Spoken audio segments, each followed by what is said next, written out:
Am I the asshole for asking my coworker not to eat her cultural food in the break room? I know how the title sounds, and I'm sure as you begin reading this post it'll sound worse, but please hear me out. I, 25 female, have a wonderful coworker, 54 female, who I get along really well with. This coworker is Nepalese and I am a white woman. In the past she's been kind enough to bring in different food from her culture for us all to try. I have zero problem with her, or anyone else, bringing in food from their culture, and I've really enjoyed some of the dishes and sweets she's brought, especially the barfi she brought in earlier this year for Diwali. My workplace has lots of different cultures and I usually don't care what anyone else brings to lunch, at least until this situation.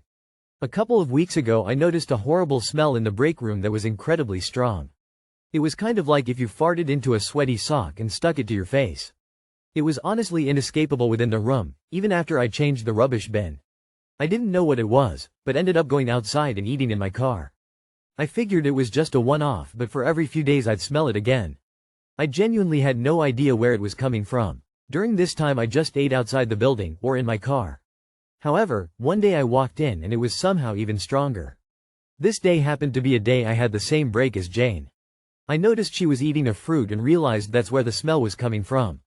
I asked what she was eating and she told me it was called durian, I think that's how it's spelled, and she had only recently found a good market for them. I said I was glad she was enjoying it, but mentioned that its smell was quite overpowering and left the room smelling afterwards. I asked her if she wouldn't mind eating it at home, or going outside as the smell really lingers in the staff room. She said she never really noticed the smell but would do her best to do so. She seemed a bit annoyed but hasn't brought it into the break room since. I was talking with a friend about this, also white, and she said I was behaving in a racist way towards my coworker and it was wrong to police her cultural food. I argued that it wasn't a cultural thing and I'd have done the same if someone was microwaving fish or another smelly food. This has caused a debate between us about if what I did was offensive, and while I do still think I was right, I am beginning to question if I could be viewed as in the wrong. So Reddit, am I the asshole? Not the asshole because it is durian. Everyone everywhere who eats durian knows it smells like ass. Her feigning innocence is infuriating. This cultural food is banned on public transit in some Southeast Asian countries because the smell is very well known. It literally famously smells awful. It's like surströmming, which famously smells so bad it makes people barf, and isn't supposed to even be opened indoors. Not the asshole, but you phrased the title as though you asked her not to eat Nepalese food at work. It should be, am I the asshole for asking my coworker not to eat durian in the break room? So much preamble to read when lots of people know what the crack is with durian. Many airlines and hotels who are Asian countries adjacent have been known to ban durian. Not your fault. Even Anthony Bourdain ate some and liked it, still had some things to say about its smell and aftertaste. Not the asshole. I think not the asshole in this case. Durian is banned in many public places and public transportation throughout different parts of Asia due to its scent. It surprises that your coworker would not realize its scent is bothersome. I think it's reasonable to ask she not bring it. Not the asshole. Durian is not a cultural food, it's a fruit that's widely available in Southeast Asia. It is also widely known for being extremely smelly. Asking somebody not to eat durian in a shared, likely relatively small and enclosed break room is perfectly fine. But this should apply to any strong-smelling foods. Fish, microwave popcorn, etc. should all be banned in the break room. Not the asshole but who calls a fruit cultural food. Let me guess, your friend doesn't know what a durian is. Get your hands on one and have your friend smell it. Am I the asshole for telling my sister and boyfriend the inappropriate thing my brother-in-law said to me? I, 25F. Live with my sister, Emily, 27F, her husband Connor, 25M, and their son Owen, 1M, due to a variety of reasons, none of which are relevant to this story. The other night, November 13, 24, my boyfriend Marcus, 26M, came over to hang out and some athletic snuggling ensued. After Marcus had left, I heard the baby crying and ended up in the hallway with Emily and Connor after Owen was put back to sleep. Emily had asked if Marcus was still in my room, and I told her no, he had left. Connor then says, "Thank God. I could hear you downstairs with my noise-canceling headphones on." I was, reasonably, embarrassed that he had heard anything and even more so mortified that he had said that in front of my sister. I apologized and hoped that was the end of it. As Emily goes back downstairs, Connor turns to me and says, "Don't be sorry. Now I have something to think about the next time I masturbate." I tried to brush it off, as Connor often makes inappropriate remarks and I have always just ignored him in the past. I jokingly said, "Don't you mean you'll be thinking about Marcus?" And he responded, "No, Marcus is too quiet, I didn't hear him." I only heard you. Connor then goes back downstairs and I retreat to my bedroom. I couldn't stop thinking about what he'd said and how uncomfortable it made me, so I texted Marcus to ask him if I was overreacting. Marcus was absolutely furious. He wanted me to tell Emily, but I was hesitant, as I didn't want to make Emily and Connor fight. I told him I would talk to her in the morning, hoping it would blow over and Marcus would forget about it, but he texted Emily. Emily then came into my room, and I started crying, saying that Connor's comment had bothered me but I didn't want to make it a big deal. Emily said that she would talk to Connor about it in the morning and make him apologize. I told her it didn't matter and it wasn't a big deal, but she insisted that he needed to apologize for it, especially since he has made inappropriate comments before and knows they make me uncomfortable.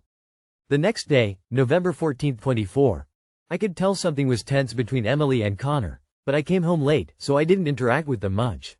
Right before I went to bed, Emily asked me if Connor had apologized and I told her I hadn't even talked to him, so no. Today, November 15, 24, I heard Connor and Emily arguing downstairs, but I couldn't make out what they were saying.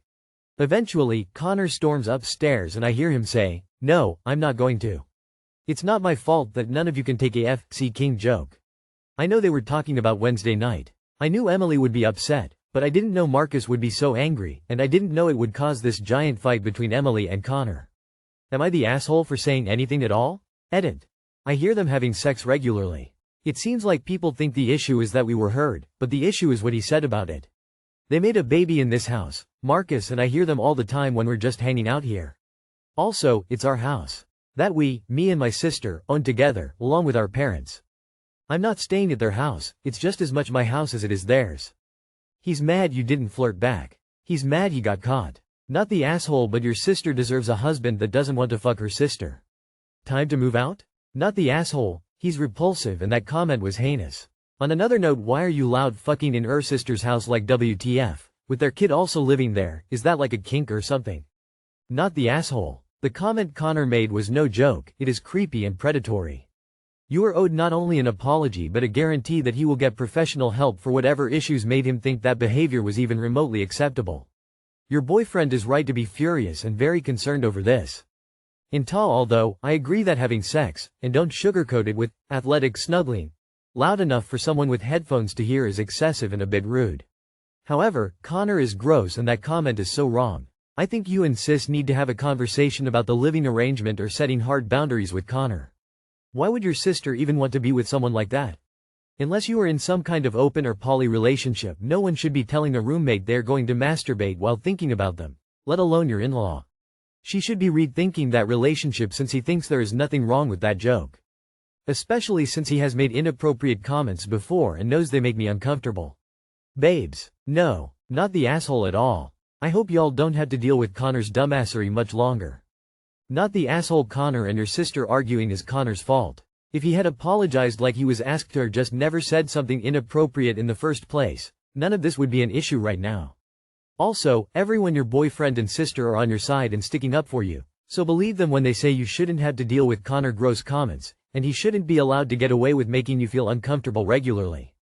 That said, I would find a quieter way or different place to have sex. IDK if the way the house is built, thin walls, floors or sound through vents, is why he can hear you, or if you're just loud, also fine. But it sounds like being heard is inevitable. Am I the asshole for not reaching out to my family and refusing their demands? I grew up in a closed, extended family. We were pretty close with my aunts, uncles, cousins, often living together with one family unit in a single room. Around 15 people in the house. However, we didn't have much contact with non-family members. As kids, we weren't allowed to have friends. We were allowed to go to school, but had to come back home when it ended. No hanging out with classmates and no after-school activities. For me, personally, being the youngest one, I was usually an afterthought even for my parents. Needless to say, I was suffering from depression. I moved out of the house when I went to college and started exploring my freedom. However, even then, I was expected to call every day and come back home every weekend. As time went on, I started to distance myself by skipping phone calls and not going back every weekend.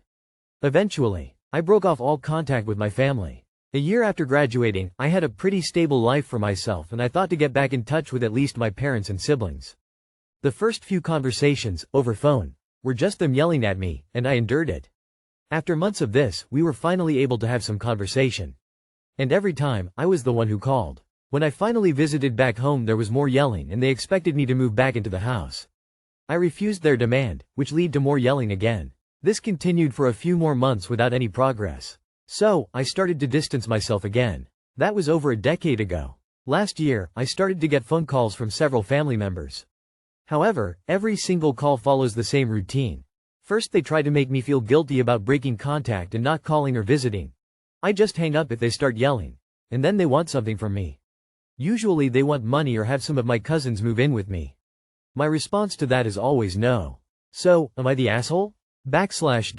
Edit. Thank you for all your support. I wasn't expecting such a huge response. Thank you. My apologies, I likely won't be able to respond to all comments because there are so many. There seems to be a common theme in several responses, that they are more of a cult than a family. Honestly, I never thought of it that way. I guess to be fair, I didn't even know what a cult was back then. Could you even recognize a cult when you are in one? Keep your life. Not the asshole. Not the asshole, that's not a family, that's a cult. Protect yourself from their insanity. Not the asshole, this sounds more like a cult than family. Please never let any of them move in or even spend the night at your home. They are trying to control you. Not the asshole, this isn't family. This is a cult that want you to fund their lifestyle. Your family seems to have a toxic codependency to each other. If you were raised in this, it is mind-bending and can draw you back. You need to be strong-minded and have a standard by which you want to be treated and let no one undermine that. Start reading books on assertiveness and self-help to build on. Have strong boundaries, and remember this: your family will begin with your children. You have done so well pulling away and I applaud you. Keep going and come back here if you need to. Not the asshole. As others have said, that's not family, it's a cult. Change your contact numbers and keep them out of your life, as you will not continue to flourish with them pulling you down emotionally. Am I the asshole for refusing to help my family clean up after Sunday lunch? I, 19F, usually go with my parents and my brother to my grandparents' house on Sunday for lunch along with other members of my family. An aunt, 2 uncles, 2 female cousins and 2 male cousins. Since I was little things have always been the same. My grandfather cooks because my grandmother is in a wheelchair and cannot help him. We arrive and eat and then the women clean up.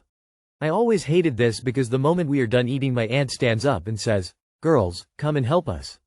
So while we take away the dishes and wash them, the men just sit there and talk. They don't even make the effort of putting their fork and knife inside the plate when they are done eating. They just sit and wait for us to take it away like we are their servers. I help every time without saying anything because I don't want to cause a scene even if it makes me really angry.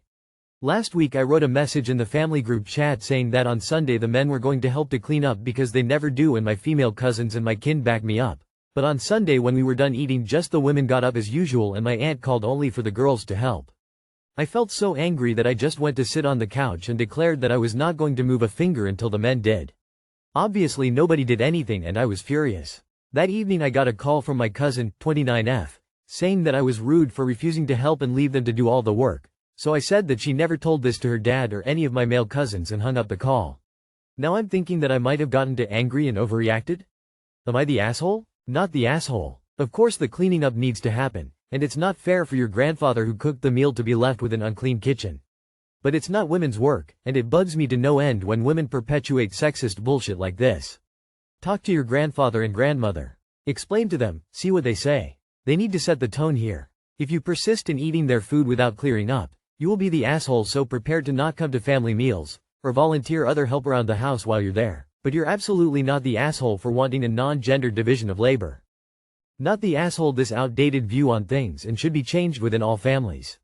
The only people who should be exempt from cleaning are your grandparents, one cooked and the other can't. Everyone should work together to do it all. It'll also be done a lot faster too that way. Not the asshole, the only people that shouldn't have to clean up are your grandparents and anyone else who helped prepare the meal. Otherwise, you're all capable of pitching in to clean up after yourselves. Gender shouldn't be a factor. Your family needs to ditch the outdated gender roles. At my family get-togethers, everyone is responsible to clean up their own place setting, so plates, glasses, silverware, etc. And then we all pitch in for the rest of it. Men and women, nobody complains, it gets done quicker and leaves more time to just enjoy each other's company. Not the asshole. Unless the men all have 2 broken arms, there is no reason, other than an outdated sexist view that cleaning up is women's work, that they can't help out. Not the asshole, I was the youngest in my family and I was the one to stand up to this outdated BS. I even stopped attending events because I wasn't going to cook and then clean while the men sat on their asses. All of the women in my family work full-time jobs. Not only that, but I do everything my husband does. I use a chainsaw, run the tractor, chop wood, work on cars. My husband cooks a little. I'm a better cook. He cleans too. If no one stands up to the inequity, it will always continue. Not the asshole. That evening I got a call from my cousin, 29F, saying that I was rude for refusing to help and leave them to do all the work. She should have called everyone who didn't help.